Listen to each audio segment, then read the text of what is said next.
Statistics वाला portion जो था वो आपका कंप्लीट हो गया था। एक आध बच्चे ने मेरे पास उसमें से शायद डाउट भेजा है। अब मैं कुछ सर्कल वाले जो कॉन्सेप्ट्स हैं वो डिस्कस कर रहा हूँ। सर्कल वाले बेसिक्स एक बार बता के आपको, एक तो 9th में आपने सर्कल की कुछ एक प्रॉपर्टी पढ़ी होंगी। 9th में सर्कल की कुछ एक प्रॉपर्टी हमने पढ़ी थी, उनको छोड़कर क्या क्या है वो प्रॉपर्टी एक बार हल्का सा मैं समराइज कर देता हूँ उनकी समरी। सर्कल आपके पास क्या होगी, ऐसे पॉइंट्स का लोकस है प्लेन के अंदर जो इस प्रकार मूव कर रहा है कि उसकी डिस्टेंस एक फिक्स पॉइंट से हमेशा कांस्टेंट रहेगी। इक्वेशन से रिलेटेड इक्वेशन, सर्कल की इक्वेशन डिफरेंट फॉर्म में ड्रा किए गए टेंजेंट की इक्वेशन और वेरियस कॉन्सेप्ट्स थे इक्वेशन वगैरह से रिलेटेड, वो मैं आपको पहले बता चुका हूँ जब एरिया रिलेटेड टू सर्कल वाला टॉपिक हमारे पास आया था। सर्कल की इक्वेशन वेरियस फॉर्म्स के अंदर, उसके बाद सर्कल के किसी भी पॉइंट के ऊपर टेंजेंट ड्रा करेंगे उसकी टेंजेंट की इक्वेशन क्या होगी। सर्कल के बाहर से अगर हम कोई भी टेंजेंट ड्रा कर रहे हैं, दो पॉइंट्स के ऊपर सर्कल को कट करेगा, दो टेंजेंट ड्रा कर सकते हैं, उन दोनों की लेंथ सेम होगी। दोनों पॉइंट्स को आपस में ज्वाइन करोगे, जहां वो ड्रा किए गए टेंजेंट सर्कल को टच कर रहे हैं, तो उन दोनों पॉइंट्स को ज्वाइन करने से जो कोड आएगी वो कहलाएगी कोड ऑफ कॉन्टैक्ट। कोड ऑफ कॉन्टैक्ट की इक्वेशन क्या होगी, इंटरसेप्टेड पोर्शन क्या होगा सर्कल का, ये सारी बातें मैंने आपको पहले बता दी, सर्कल की इक्वेशन वगैरह। अब मेनली जो 9th में आपने कॉन्सेप्ट्स पढ़े थे उनको एक बार मैं जरा रिवाइज कर देता हूँ कि भाई क्या क्या बातें आप पढ़ चुके हो। उसके बाद 10th वाला जो ऑप्शन हमारे पास है उसमें कुछ एक थ्योरम लगा लो या क्वेश्चन लगा लो, वो मैं डिस्कस कर रहा हूँ और उनकी हेल्प लेके आप बाकी क्वेश्चंस निकालोगे। रिवीजन थोड़ा सा इसलिए ज़रूरी है कि मान लो 3, 4, 5 महीने पहले आपको जो बातें बताई गई थी वो लगभग साफ हो चुकी हैं। भाई 8-10 बच्चे ऐसे होंगे मान लो जिनको वो चीज़ें याद है, तो बाकी को चीज़ याद दिला दी गई वो कॉन्सेप्ट, तो उनको आसानी होगी। इसलिए अब क्योंकि बार बार रिवीजन करना है नया, तो कुछ हमारे पास है ही नहीं कि हमारा सिलेबस इनकम्प्लीट है, उन चीज़ों को बार बार रिवाइज करना है। तो जो कॉन्सेप्ट आपको ऐसा लगे कि सर इस यूनिट का ये कॉन्सेप्ट दिक्कत आ रही है, नहीं निकल रहा हमसे, या ये समझ नहीं आ रहा, भूल गए, ऐसा कोई भी कॉन्सेप्ट है तो यूनिट वाइज मेरे को बताओगे कि सर इस यूनिट का ये जो टॉपिक है वो आप फिर से करा दो। मीटिंग को मैंने लॉक कर दिया, जो बच्चा क्लास छोड़ के चला गया वो वापस ज्वाइन नहीं कर पाएगा, ध्यान रखना इसी, क्योंकि 1-2 दिन पहले जो बकवास हुई थी मैं नहीं चाहता कि वो चीजें फिर से रिपीट हो। सबसे पहले आपके पास था सर्कल, कोड क्या होती है, कोई भी लाइन है,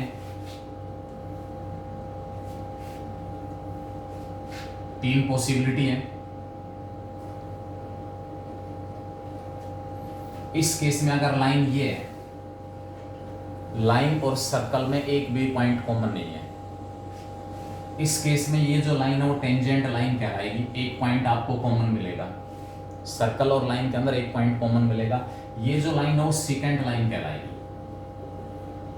जो सर्कल को दो पॉइंट्स के ऊपर इंटरसेक्ट करती है। सर्कल की आर्क क्या होगी, कोड क्या होगी, arc of a circle, suppose point A point B, A से बी तक अगर हम सर्कल के अलोंग चलेंगे हम इसको डिनोट करेंगे arc A B. Arc A B curve के अलोंग चलेंगे, सर्कल के अलोंग चलेंगे, तो जो इसकी लेंथ है उसको मैं डिनोट करूंगा आर्क ए बी। और सिंपली अगर मैंने ए बी कह दिया, इट इज कोड ए बी। ए और बी को लाइन की हेल्प से ज्वाइन करोगे, ये आपके पास इसमें आ जाएगा कोड, सर्कल कोड। एक इसके अंदर आपके पास होता है सेक्टर, होता है सर्कल का सेक्टर, माइनर और मेजर। सेंटर दिया हुआ है, ए बी कोई भी आर्क है, ओ ए बी आपके पास सेक्टर हो जाएगा। उसके बाद अगर ए और बी को ज्वाइन कर दिया, ये हमारे पास सेगमेंट है, ये सेगमेंट माइनर सेगमेंट और बाकी सारा मेजर सेगमेंट। तो कुछ एक पॉइंट्स आपने जो 9th में पढ़े होंगे जिनका हम डायरेक्ट यूज करेंगे, विशेष रूप से जो आपका कंपटीशन वाला पार्ट है, एनटीएससी का जो पेपर होगा, उन रिजल्ट्स को हम डायरेक्ट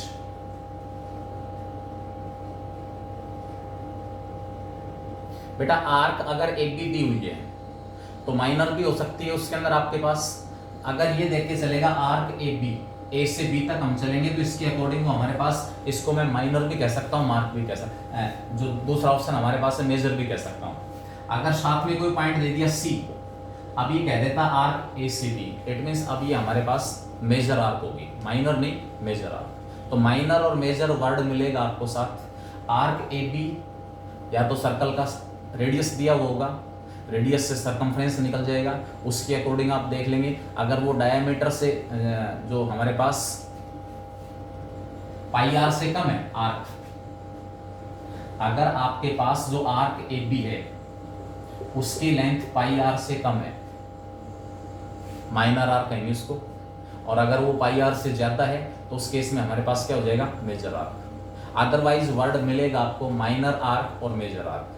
ज़्यादातर इसमें जो क्वेश्चंस और फिगर के साथ मिलते हैं तो इसमें कहीं कोई डाउट वाली संभावना नहीं रहती। फिर भी अगर सिचुएशन हो, रेडियस आपको दिया हुआ है और आर्क की लेंथ आपको दे दी, तो आप डिसाइड कर सकते हो कि जो वो आर्क हमारे पास है वो माइनर आर्क है या मेजर आर्क है। आर्क ए बी उसकी लेंथ पाई आर से ज़्यादा तो मेजर आर्क होगी, और उसकी लेंथ अगर पाई आर से कम है तो माइनर आर्क। 2 पाई आर आपके पास पूरा सरकमफ्रेंस होता है। उसके बाद आपने 9th में पढ़ा था इक्वल जो कोड्स हैं, इक्वल जो कोड्स हैं, मैं कुछ एक रिजल्ट्स जो आपने 9th में पढ़े थे। Equal codes of a circle subtends, equal angles, equal जो कोड्स हमारे पास हैं, अगर 2 कोड आपको इक्वल दी हुई है, एक कोड ए बी है, बेटा प्रूव नहीं करूंगा मैं, विदाउट प्रूफ ले रहे हैं जस्ट, यानी कि आपको केवल याद दिलाया जा रहा है कि सर्कल से रिलेटेड ये प्रॉपर्टीज हमारे पास थी। दूसरी आपके पास कोई भी आर्क दे दी, कोरस्पॉन्डिंग आपको कोड मिल जाएगी। तो ये कह रहा है इक्वल जो कोड्स हैं, कोड ए बी और कोड सी बी, अगर आपस में इक्वल हैं तो दोनों की दोनों सेंटर के ऊपर इक्वल एंगल बनाएंगी। ये बड़ा एंगल और दूसरी तरफ हमारे पास ये बड़ा एंगल, ये दोनों एंगल आपस में इक्वल होंगे, दोनों एंगल आपस में इक्वल होंगे। इक्वल लेंथ की जो कोड्स हैं वो सेंटर से इक्वल डिस्टेंस के ऊपर होंगी। 2 कोड आपको दी हुई है जिनकी लेंथ इक्वल है, जिनकी लेंथ इक्वल है वो दोनों की दोनों सेंटर से इक्वल डिस्टेंस के ऊपर होंगी। सेंटर से कोड के ऊपर परपेंडिकुलर ड्रा करोगे, वो कोड को बाइसेक्ट करेगा। सेंटर को उसका कन्वर्स पार्ट कोड के मिड पॉइंट से ज्वाइन करोगे, ये सेंटर आपके पास, ये कोड का मिड पॉइंट है सपोज सी। सेंटर से थ्योरम प्लस उसका कन्वर्स, सेंटर से कोड के ऊपर परपेंडिकुलर ड्रा करेंगे, उसको बाइसेक्ट करेगा। सेंटर को कोड के मिड पॉइंट से ज्वाइन करोगे तो जो लाइन आएगी, कोड के मिड पॉइंट से हम ज्वाइन कर रहे हैं, कोड ए बी हमारे पास है, सी इस कोड ए बी का मिड पॉइंट है, तो ओ सी जो होगा वो ए बी के परपेंडिकुलर होगा। परपेंडिकुलर ड्रा कर रहे हैं, कोड को बाइसेक्ट करेगा, और सेंटर को कोड के मिड पॉइंट से ज्वाइन कर रहे हो तो वो लाइन इस कोड के परपेंडिकुलर होगी। इक्वल जो कोड्स हैं वो सेंटर के ऊपर इक्वल एंगल बनाएंगे। इक्वल डिस्टेंस के ऊपर जो कोड्स दी हुई हैं उनकी लेंथ आपको इक्वल मिलेगी। जैसे जैसे कोड सेंटर के नजदीक आती जाएगी उसकी जो लेंथ है वो इंक्रीज होती जाएगी। जो लार्जेस्ट कोड आपके पास है, लार्जेस्ट जो कोड हमारे पास है वो डायमीटर होगा। लार्जेस्ट जो कोड है वो क्या होगा, डायमीटर। जैसे जैसे कोड सेंटर के नजदीक आ रही है उसकी लेंथ इंक्रीज होती जाएगी, और जैसे जैसे कोड, 2 कोड है, एक दिस और दूसरा दिस, जो सेंटर के नजदीक है उसकी लेंथ ज्यादा होगी, जो सेंटर से दूर है उसकी लेंथ आपको क्या मिलेगी, कम मिलेगी। इक्वल लेंथ की 2 कोड दी हुई हैं, इक्वल लेंथ की 2 कोड दी हुई हैं, अगर वो पैरेलल हैं तो अपोजिट साइड में मिलेंगी। अदरवाइज ये केस भी हो सकता है, एक कोड ये हो गई, दूसरी कोड ये हो गई, कोई जरूरी नहीं हो सेंटर के अपोजिट साइड में। ये कुछ एक केस इसमें थे। अगर आपके पास कोई भी 2 कोड दी हुई है, कोई भी 2 कोड, उन कोड्स के जो परपेंडिकुलर बाइसेक्टर्स हैं, कोई भी 2 कोड हैं, एक ये कोड है, इसका परपेंडिकुलर बाइसेक्टर ले लिया मैंने, और दूसरी कोड उसका परपेंडिकुलर बाइसेक्टर। वो हर हालत में उन दोनों परपेंडिकुलर बाइसेक्टर्स का जो पॉइंट ऑफ इंटरसेक्शन है वो आपके पास इस सर्कल का सेंटर होगा। कोई भी दो कोड उन दोनों के परपेंडिकुलर जो बाइसेक्टर्स हैं उनका point of intersection always centre of circle. ठीक है, उसके बाद 3 नॉन कोलिनियर पॉइंट्स हैं, 3 नॉन कोलिनियर पॉइंट्स, उनसे यूनिक सर्कल पास होता है। मतलब 3 पॉइंट जरूरी हैं, 3 पैरामीट्रिक कर्व है। हमने सर्कल की इक्वेशन ड्राइव की थी,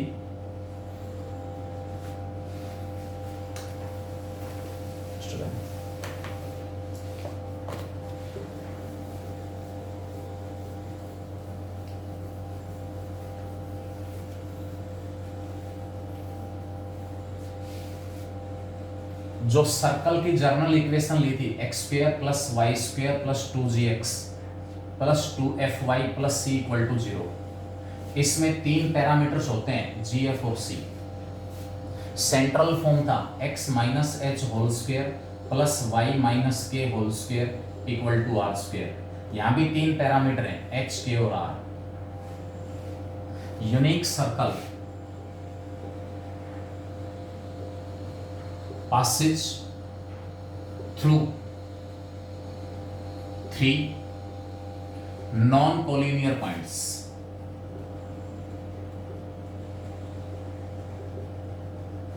नॉन कोलिनियर पॉइंट होने चाहिए, नॉन कोलिनियर मतलब एक लाइन में नहीं होने चाहिए। कोलिनियर का मतलब है वो पॉइंट्स जो एक लाइन के ऊपर प्रेजेंट है। ठीक है, यहां से ये तीनों किसी सर्कल के सर्कमफ्रेंस के ऊपर प्रेजेंट होंगे, कोई जरूरी नहीं है तीनों पॉइंट नहीं होंगे। 3 कोलिनियर पॉइंट्स हैं, उनसे सर्कल पास नहीं होगा, यानी कि वो तीनों के 3 सर्कल के सर्कमफ्रेंस के ऊपर एक साथ प्रेजेंट नहीं हो सकते। No circle will pass through 3 collinear points. 2 हैं उनसे पास हो सकता है, लेकिन मिनिमम आपके पास नॉन कोलिनियर पॉइंट्स है 3, उनसे यूनिक सर्कल पास होगा। उनसे पास होने वाला जो सर्कल है वो आपको क्या मिलेगा, यूनिक। अगर पॉइंट आपको 4 दिए हुए हैं, 4 नॉन कोलिनियर पॉइंट्स,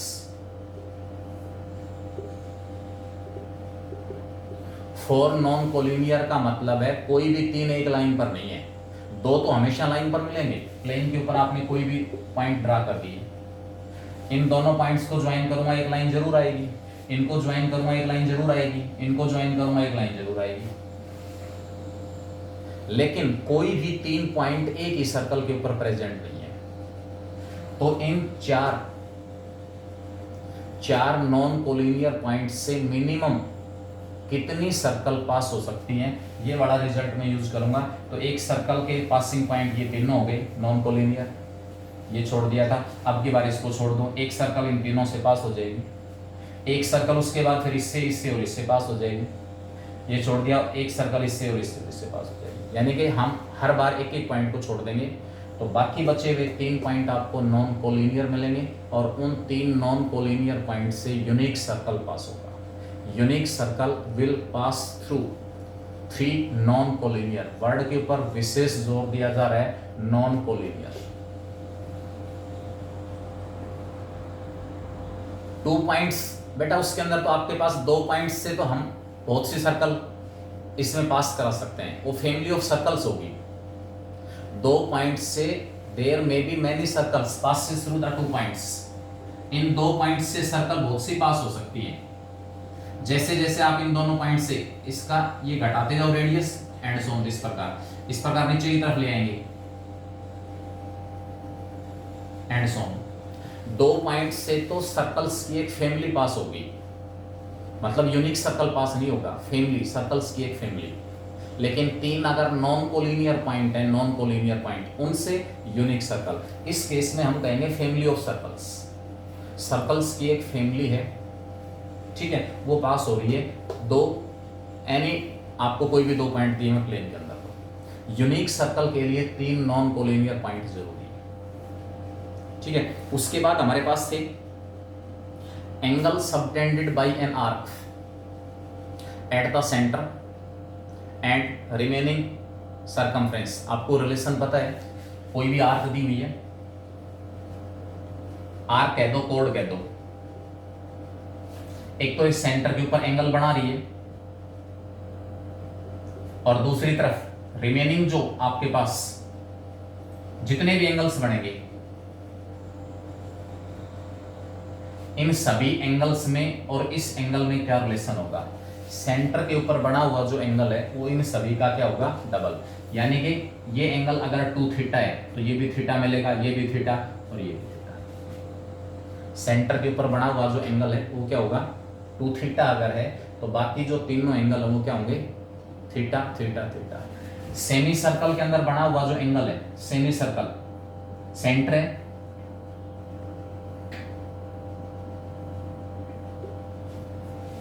ये एंगल भी 90 डिग्री है, ये भी 90 डिग्री है, ये भी 90 डिग्री है। सेमी सर्कल के अंदर बना हुआ जो एंगल है वो हमारे पास क्या होता है, 90 डिग्री। ठीक है, उसके बाद इसमें थी if one side of a cyclic quadrilateral is produced, cyclic जो क्वाड्रिलेटरल हमारे पास है उससे रिलेटेड दी हुई है। एक जो साइड है साइक्लिक क्वाड्रिलेटरल को अगर हम उसको प्रोड्यूस कर रहे हैं तो एक्सटीरियर जो एंगल है is equal to interior opposite angle. ये लाइन एंड एंगल के मैं इकट्ठा असाइनमेंट भेजूंगा इसमें, क्योंकि अब की बार जो टेस्ट होगा लाइन एंड एंगल, उसके बाद सर्कल, ये सारा सब कुछ उसमें आना है। तो एलएन वाले बुक में से मैं सारा इकट्ठा मिक्स, उसमें सर्कल से रिलेटेड भी क्वेश्चन दिए हुए हैं, लाइन और एंगल क्वाड्रिलेटरल्स वगैरह सारा सब कुछ दिया हुआ है। वो सारा सब कुछ इकट्ठा असाइनमेंट आपके पास आएगा, तो अगले 2 दिन में 50-50 क्वेश्चन निकाल के आप उनको कंप्लीट करो। क्वेश्चन तो काफ़ी ज़्यादा हैं लेकिन उसमें टाइम भी नहीं लगेगा। कुछ एक क्वेश्चन तो ऐसे होंगे 10-15 सेकंड में निकल जाएंगे, हाँ ये बात ऐसे हो गया। सो जिन क्वेश्चंस के ऊपर आपको काम करना होगा, सारे रिजल्ट याद रखोगे तो उस केस में साइक्लिक क्वाड्रिलेटरल दी हुई है। मतलब कंपटीशन के अंदर तो आपको ये देखना है कि मैं रिजल्ट अप्लाई कैसे करूं, बस प्रूफ पे नहीं जाना। साइक्लिक क्वाड्रिलेटरल दी हुई है,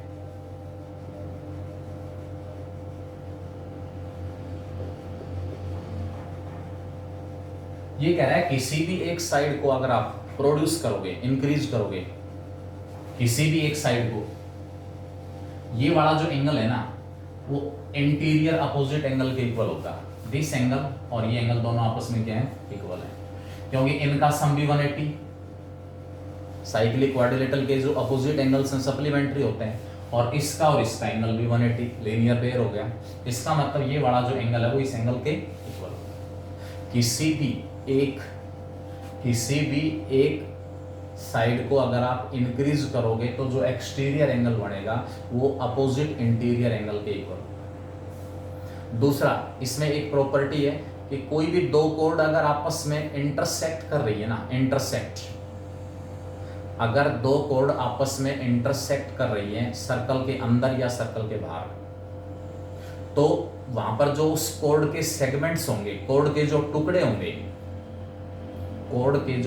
होंगे उनको अगर मैं रेक्टेंगल की साइड से लेके चलता हूं तो हमारे पास जो 2 रेक्टेंगल्स बनेंगी उनका एरिया सेम होगा।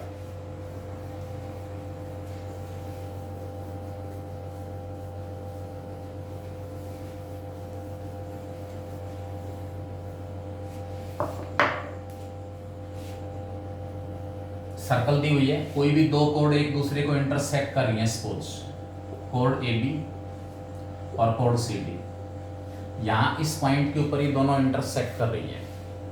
इसका मतलब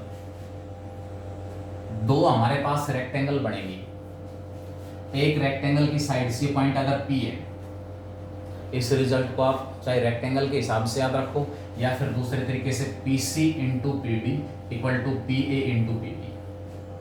मैं क्या कह रहा हूँ, रेक्टेंगल वाला जो कॉन्सेप्ट है वो क्या है कि जो पॉइंट ऑफ इंटरसेक्शन है वो प्रत्येक कोड को 2 टुकड़ों में ब्रेक कर देगा।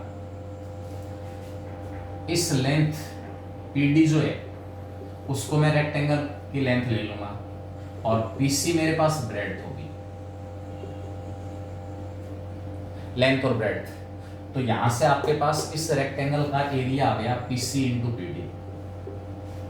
ये प्रॉपर्टी क्या कह रही है कि अगर 2 कोड आपस में एक दूसरे को इंटरसेक्ट कर रही हैं चाहे अंदर या बाहर, तो जो कोड के सेगमेंट्स होंगे, उन सेगमेंट्स को अगर मैं रेक्टेंगल की लेंथ और ब्रेड्थ लेके चलता हूं तो बनने वाली जो रेक्टेंगल है उनका एरिया सेम होगा। इट मीन्स कई बार डायरेक्ट क्वेश्चन पूछ लेता है इस कॉन्सेप्ट से related, PC into PD equal to PA into PB, PA into PB, PA into PB ये आपके पास कोड के सेगमेंट्स हो गए, पीए और पीबी कोड के सेगमेंट्स, पीए इंटू पीबी, दूसरी तरफ पीसी इंटू पीडी। ये आपके पास उस रेक्टेंगल का एरिया है जिसकी साइड पीसी और पीडी है, और ये उस रेक्टेंगल का एरिया जिसकी साइड पीए और पीबी है। अगर ये दोनों कोड एक दूसरे को सर्कल के बाहर भी इंटरसेक्ट कर रही है, in that case also,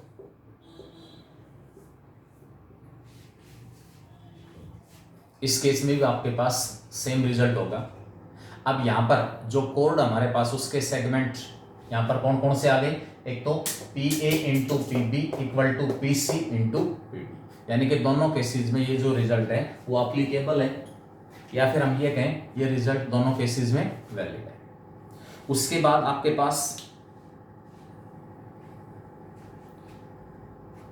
next point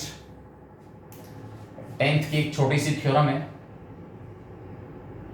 tangent के रिगार्डिंग। रेडियस जो है वो टेंजेंट के ऊपर परपेंडिकुलर होती है, this angle is 90 degree.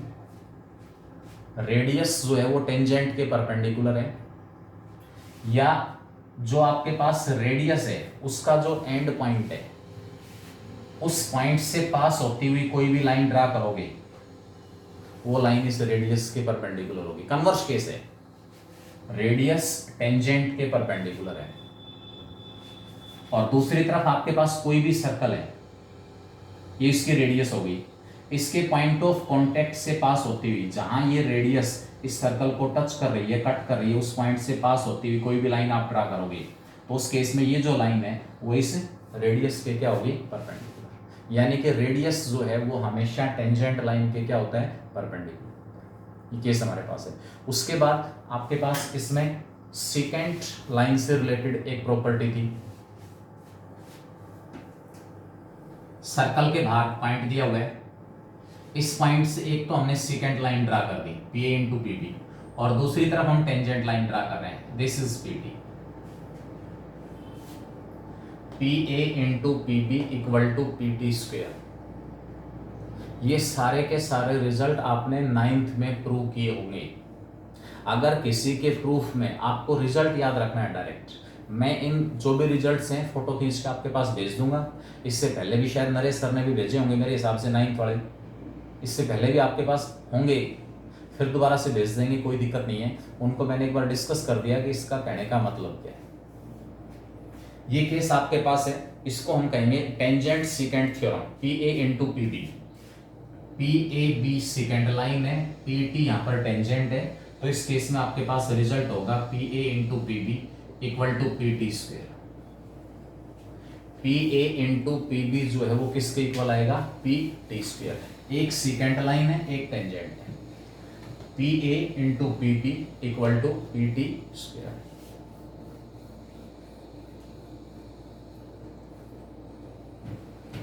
Next इसमें एक क्वेश्चन दिया हुआ है, अगर कोई सर्कल पैरेललोग्राम की चारों साइड्स को टच कर रही है तो रोम्बस होगा। पैरेललोग्राम की चारों साइड्स को अगर कोई सर्कल टच कर रही है then it will be a rhombus. ये आपके पास 10th लेवल का क्वेश्चन है, क्योंकि यहां पर हमारे पास length of the tangent drawn from a point outside the circle. अब मैं थोड़ा सा इनको प्रूव करने की कोशिश करूंगा, क्योंकि 10th लेवल के क्वेश्चन है, ये आपके सीबीएसई पॉइंट ऑफ व्यू से भी थोड़े से इंपॉर्टेंट है। ये लगभग मैंने 9th वाले जो कॉन्सेप्ट्स हैं वो डिस्कस किए, हो सकता है कि आज छूट गया हो तो देख लेना, मैं फोटो खींच के आपके पास भेज दूंगा इनकी। जो समझ में ना आए, जिसके लैंग्वेज की सर ये तो समझ में नहीं आया इसके अंदर क्या कहना चाह रहा है, ठीक है, वो आप मेरे को बताओगे, वो मैं डिस्कस करूंगा फिर, ठीक है।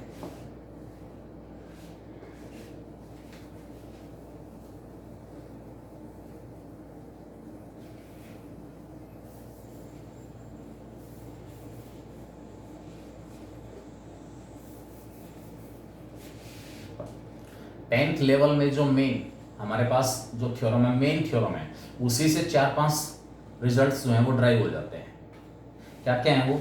नंबर ऑफ टेंजेंट्स, सर्कल एक दी हुई है, एक सर्कल, किसी भी पॉइंट से इस सर्कल के ऊपर कितने टेंजेंट ड्रा हो सकते हैं। अगर वो पॉइंट सर्कल के बाहर है तो 2 टेंजेंट ड्रा हो सकते हैं, सर्कल के ऊपर है तो 1, इसमें टेंजेंट ड्रा हो जाएगा। और अगर वो पॉइंट सर्कल के अंदर है, कोई भी टेंजेंट ड्रा नहीं होगा।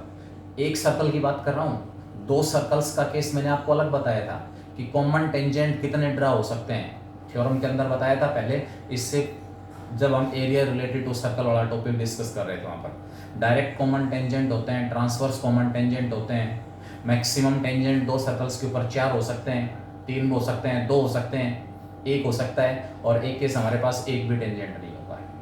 वो सारे केस, किस केस में नंबर ऑफ टेंजेंट्स 4 होंगे, किस केस में 3, किस केस में 2, किस केस में 1, और एक लास्ट केस था no tangent can be drawn. Direct common tangents जो उनकी लेंथ, और जो ट्रांसवर्स कॉमन टेंजेंट है उनकी लेंथ, इनसे रिलेटेड भी रिजल्ट मैंने डिस्कस किया था। पहले वही हम उनकी बात कर लेते हैं। एक सर्कल दी हुई है, एक सर्कल, सर्कल के बाहर अगर पॉइंट प्रेजेंट है तो इससे हम 2 टेंजेंट ड्रा कर सकते हैं। 2 tangents can be drawn from a point lying outside the circle. और अगर पॉइंट सर्कल के ऊपर है तो केवल एक टेंजेंट ड्रा होगा, ओनली 1 टेंजेंट, यूनिक टेंजेंट। और अगर पॉइंट इंटीरियर में है तो कोई भी टेंजेंट ड्रा नहीं होगा। दूसरा मेथड कि पॉइंट सर्कल के बाहर है, सर्कल के अंदर है, या ऑन द सर्कमफ्रेंस है, डिस्टेंस का बताया था। सेंटर से पॉइंट के डिस्टेंस निकाल देना, अगर वो रेडियस से ज्यादा है तो पॉइंट सर्कल के बाहर। भाई अगर पॉइंट सर्कल के बाहर हुआ तो 2 टेंजेंट ड्रा हो सकते हैं। अब आपको डिसाइड करना पड़ेगा पॉइंट सर्कल के बाहर है, सर्कल के अंदर है। सर्कल के सेंटर से उस पॉइंट की डिस्टेंस निकालनी पड़ेगी। अगर वो रेडियस से ज़्यादा है तो बाहर है, 2 टेंजेंट ड्रा हो जाएंगे। रेडियस के इक्वल है distance, on the circumference, unique tangent. और अगर सेंटर से उस दिए हुए पॉइंट की डिस्टेंस रेडियस से कम है, इसका मतलब कोई भी टेंजेंट हम ड्रा नहीं कर पाएंगे। तो मेन जिस थ्योरम की मैं बात कर रहा हूँ, अगर इस पॉइंट P से हम सर्कल के ऊपर टेंजेंट ड्रा करते हैं तो 2 टेंजेंट होंगे, और जो प्रॉपर्टी हमारे पास है, इन दोनों टेंजेंट्स की जो लेंथ है वो इक्वल होगी। ये 10th के सिलेबस से रिलेटेड थ्योरम है। Length of the tangents drawn from a point P outside the circle, length of the 2 tangents drawn from a point P outside the circle are same or equal. That is, we have to prove that P equal to PB. Circle का centre है, 2 triangle यहां पर बनेंगे, उन दोनों को हम congruent triangle prove करेंगे। सर्कल का सेंटर है, सेंटर को A से ज्वाइन करो, सेंटर को B से ज्वाइन करो। आपके पास सेंटर दिया हुआ है, और सेंटर को इस पॉइंट से भी ज्वाइन कर दो। मुझे प्रूव करना है PA इक्वल टू PB, क्योंकि बेटा आपका सब्जेक्टिव एग्जाम भी होना है। हर मेजर या माइनर टेस्ट के तुरंत बाद आपके यूटीज भी हैं, क्योंकि अभी से डेट जो है वो डिक्लेयर नहीं हुई है NTSC वाले एग्जाम की। तो कहीं ऐसा ना हो कि हम लगातार पूरे शॉर्ट ट्रिक्स के चक्कर में पूरी साल निकाल दें और ये एग्ज़ाम लेट हो जाए तो हमें संभलने का टाइम ही ना मिले, यानी कि सब्जेक्टिव के अंदर बुरी तरह से पिछड़ जाएंगे, क्योंकि वहाँ जो कुछ लिखा हुआ होगा उसके मार्क्स मिलेंगे। ठीक है, सब्जेक्टिव जो आपका यूटी हुआ है उसके अंदर मार्क्स काफ़ी ठीक हैं, 15+ ये मैक्सिमम बच्चों के, 20 भी काफ़ी बच्चों के, अदरवाइज 18, 19 20 के आसपास मार्क्स हैं। ठीक है, हाँ लैंग्वेज थोड़ी सी मैंने नहीं देखी। जब आपके पास टॉपिक आएगा इनिशियल जो टॉपिक्स हैं उनकी मार्किंग मैं करूँगा, तो वहाँ से आपको अपने आप अंदाज़ा लग जाएगा कि भी एक्चुअल में मार्क्स क्या आ रहे हैं और क्या आपकी लैंग्वेज होनी चाहिए। यहाँ टॉपिक मेंसुरेशन वाला इससे रिलेटेड था, इसलिए मैंने नरेश सर को बोल दिया था कि इसकी मार्किंग आप ही कर लेना। जब शुरुआत वाले चैप्टर्स होंगे वो जब टेस्ट में आएंगे, चाहे आपका यूटी होगा, तो उसकी मार्किंग मैं करूँगा, तो वहाँ से आपको अच्छी तरह पता लग जाएगा कि इसके अंदर भी क्या प्रॉपर लैंग्वेज होनी थी। तब तक हो सकता है सारी परिस्थितियां सामान्य हो जाएं और आप और हम फिर से फेस टू फेस मिल पाएँ। ठीक है, अब तो मंडे से शायद ऐसा होगा, कितने बच्चे स्कूल में आ रहे हैं क्या कुछ है, और 1 अक्टूबर से तो पूरी संभावना है गवर्नमेंट की तरफ से फुल ग्रीन सिग्नल मिल जाएगा कि आप सावधानी के साथ, सुरक्षा के साथ अपना स्कूल जो है आराम से लगा सकते हैं। तो फिर तो लगभग कंपलसरी सा हो जाएगा। हमें प्रूव करना है पीए और पीबी आपस में इक्वल है। दो ट्राइंगल है मेरे पास, ट्राइंगल एपीओ या OPA from triangle OPA and triangle OPB. बेटा थ्योरम वाला जो पोर्शन होता है ना वो थोड़ा सा मुश्किल होता है, क्योंकि उसके अंदर ऐसी कोई कैलकुलेशन तो है नहीं, फॉर्मूला नहीं है, वो चीज़ें हमें याद करनी पड़ती हैं। मैंने क्या बताया आपको, ये रेडियस है, ये टेंजेंट है। रेडियस और टेंजेंट एक दूसरे के परपेंडिकुलर है। इसी प्रकार ये रेडियस है, टेंजेंट ये भी परपेंडिकुलर है। इन दोनों ट्राइंगल्स के अंदर O A equal to O B आ गया, each equal to radius. OP equal to OP, ये कॉमन साइड है दोनों में, एंड एंगल OAP,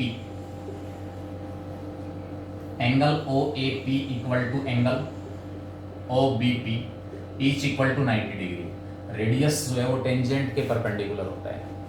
RHS जो प्रॉपर्टी होती है कॉन्ग्रुएंस की, हाइपोटेन्यूज एक साइड और 90 डिग्री का एंगल अगर सेम है तो उस केस में हमारे पास क्या होगा, RHS प्रॉपर्टी से ये दोनों जो ट्राइंगल है, triangle OPA is congruent to triangle OPB। दोनों ट्राइंगल कॉन्ग्रुएंट हैं, कॉन्ग्रुएंट हैं तो इसका मतलब यहाँ पर एक नहीं और भी चीजें हमारे पास यहाँ पर साथ साथ प्रूव हो रही हैं। Therefore PA equal to PB, PA और PB जब दोनों ट्राइंगल कॉन्ग्रुएंट हैं तो ये एंगल और ये एंगल भी इक्वल होगा, ये एंगल और ये एंगल भी इक्वल होगा। कॉन्ग्रुएंट ट्राइंगल के अंदर जो कोरस्पॉन्डिंग पार्ट्स हैं CPCT, ठीक है, corresponding parts of congruent triangles, वहां से आपके पास क्या होगा, ये एंगल अगर 1 है तो ये भी 1 होगा, ये एंगल अगर 2 है तो ये भी 2 होगा। इसका मतलब क्या हुआ कि यहां पर जो ट्राइंगल आपके पास, अगर मैं P को A और B से ज्वाइन कर देता हूं, यहां पर ये एंगल इस एंगल के इक्वल आ गया। फिलहाल तो हम इन दो ट्राइंगल्स की बात कर रहे हैं, OAP और OBP दोनों ट्राइंगल।